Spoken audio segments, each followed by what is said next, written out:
A question that's been on my mind for a while now is, why does the Omega Aqua Terra cost more than the Seamaster Diver 300? This has never made sense in my brain. Although the Aqua Terra is an incredibly robust collection with multiple size options, 150 meters of water resistance, and really comparable movements, with the 41mm Aqua Terra having the caliber 8900 and the 38mm Aqua Terra fitted with the Omega caliber 8800, which is the exact same movement that is found in the Diver 300. I just never thought of the Aqua Terra as a better watch than the Diver 300. The Seamaster Diver 300 seems to have all-round better specifications with 300 meters of water resistance, a unidirectional ceramic bezel, and it is such an iconic design. So today we're looking at 3 reasons why the Aqua Terra is more expensive than the Diver 300.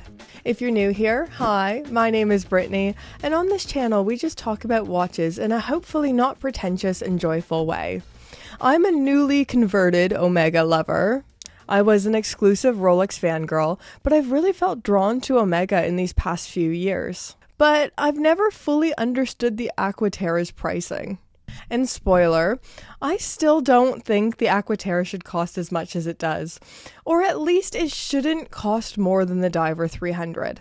But here are 3 reasons why it's priced the way it is. So the first reason why I think the Aqua Terra is priced the way that it is because of the movement. The 41mm variation has the Omega caliber 8900 compared to the Diver 300 having the caliber 8800. There are some similarities between these two. They are both self-winding with a coaxial escapement, certified master chronometer, approved by METAS. But where the 8900 pulls ahead is with the 60 hours of power reserve opposed to 55 hours, time zone functions, and this movement has 2 barrels, increasing the power reserve and the accuracy as it distributes power more uniformly. Although this sounds small, it is quite the upgrade, particularly if you care about accuracy. The Aqua Terra 41 also has time zone functions. So I've never been hands-on with this watch and tried it out, but the time zone functions is where you have a quick set hour hand that can be adjusted without moving the minute hand or stopping the watch. Kinda like you can do with the hour hand of a GMT.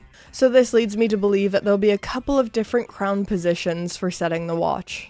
Position 1, allowing you to wind the watch, Position 2 to adjust the hour hand, and Position 3 for hacking seconds and setting the minute hand, I think, but I don't know for sure. If you have the Aqua Terra 41 or if you've handled it, let us know in the comments down below what the time zone functions mean, but I think that's what it means.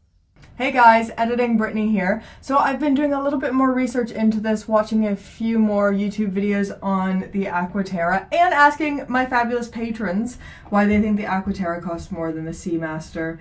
And a lot of the reasons seem to be the movement. And a lot of people have confirmed that what I think the movement does is what it actually does, so that's good to know.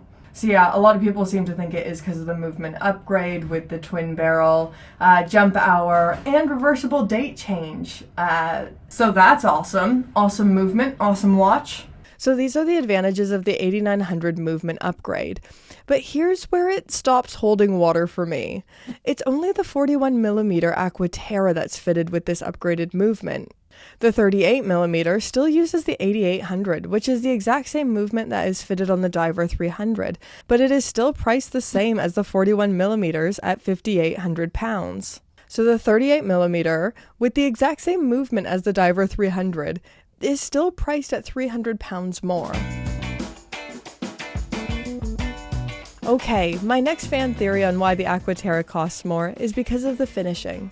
This watch is insanely beautiful, with angled indices, lots of polishing and brushing, and the horizontal teak pattern on the dial, inspired by the wooden decks on luxury sailboats. There are plenty of other variations as well, so there's the 38mm sunburst variations, models with small seconds, waved opaline dials, diamonds, you name it. The Aqua Terra feels like a more refined, go anywhere, do anything watch, whilst the Diver 300 is pure chunky boy sporty tool watch. I don't know enough about finishing and costs of manufacturing, but I still don't see this being a big enough reason. I'm still not buying it. The Diver 300 is also beautifully finished, and the bracelet alone seems like it would be more difficult to produce than the Aqua Terras. Which leads me to my third theory, and I think this one might have the greatest sway. Now I think this might have the biggest part to play in all of this. I don't know enough about pricing structures, but I would imagine it probably does cost Omega more to produce the Diver 300. The ceramic bezel, case construction, rotating bezel, helium escape valve, and the more complicated bracelet. And it kind of serves as the perfect gateway drug into Omega. Its closest competitor, in my humble opinion, is the Rolex Submariner, but with the Rolex Submariner costing £8,650 from the AD and being unavailable, it almost feels unreasonable to pass up on the Seamaster. It costs £5,500, over £3,000 less, which is immense, and it has comparable and even arguably better specifications. I really think its price point has added to the popularity of the Diver 300.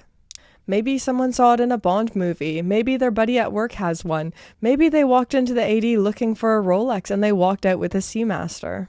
I think this price difference ultimately comes down to the perception Omega's trying to create.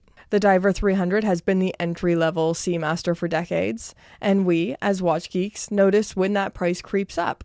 Whereas the Aqua Terra is probably cheaper to produce, but Omega wants it to have the perception of being the premium casual dress sports alternative.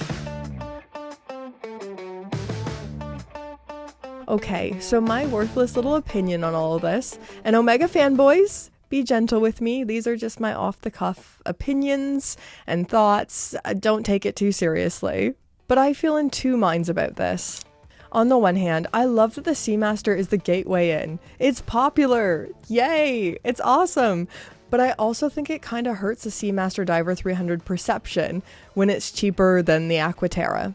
I don't think the solution is upping the price of the Seamaster 300 to a ludicrous price, but maybe bringing the Aqua Terra price down.